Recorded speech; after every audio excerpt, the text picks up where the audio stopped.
Hi,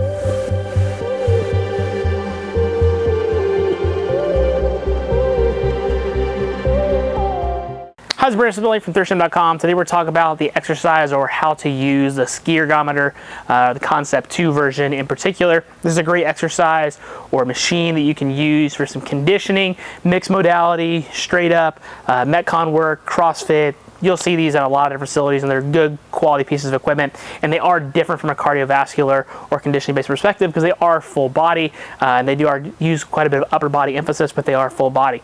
What you're going to find here quickly is you got your regular mount here and then your handles that you would hold on to. Okay, and then here's the Airdyne fan part that you can adjust just like with the regular row ergometer. You can kind of adjust how hard the fan is going to be from a difficulty perspective. Now, you can turn this on manually. There's different modes where you can focus on calories, distance, intensities. You can definitely do certain work and rest intervals programmed in here, either manually or already pre-programmed, but that's all depending upon what your goal is, right?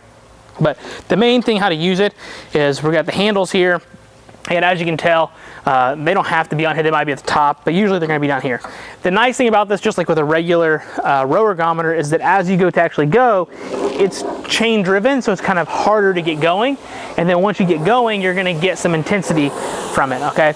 Now, the whole point here is to get long and tall. So I usually like to get on my toes. I'm pretty sure I can do that. Somebody really tall may not be able to, but they want to make sure they're fully upright. You don't want to be bent here just doing arm work. The goal is to get good, tall, and long. It's going to let you create a big range of motion. Pretend like you're doing a med ball slam as hard as you can. Back up. Hips are going to go back like a hinge position, or like you're going to hex bar deadlift, okay? We're not going to squat it down, okay? We're going to go tall, hard, tall, hard, tall, hard.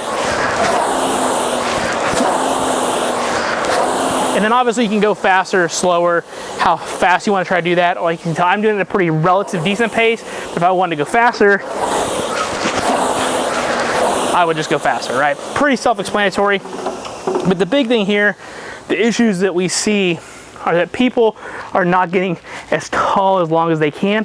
One, that's going to hurt you from a performance perspective because you're going to be able to get more pull on these strings, which then is going to go to the chain, which then is going to have you do more distance. It's going to make the exercise a little bit harder, but then you don't have to do it as frequently, and then you can do it more consistently, especially if you're trying to do a certain amount of time or distance or as fast as you can. It's really just trying to optimize your workload out of it. And overall, this is very challenging. As you can tell, I'm already out of breath just doing some demo-based work on it. But the key thing here is to make sure how you're implementing it is what works best for you. So obviously, we really like this with mixed modality conditioning, mixing this up with other things, or giving certain work and rest intervals, just so that we can target certain adaptations that we're after for that particular client or athlete. The big thing I really like about this as well is it's very low impact, right? I mean, there's no jumping. It's very cyclical in nature, so you can technically do it for a long time as long as you're not going balls out the whole time. So it works really well for personal training clients. They're just trying to get in better shape because we're not going to beat their body up from a conditioning perspective, like running and sprints and things like that, but we can still get those same adaptations that we're after. So that's how you use the ski erg. Again, if you want more specifics in terms of conditioning and workouts and stuff like that, let me know in the comment section. I can provide those for you. But overall, that's just the gist of how the exercise machine works. If you got any questions, let me know in the comment section below. Thanks. Have a great day.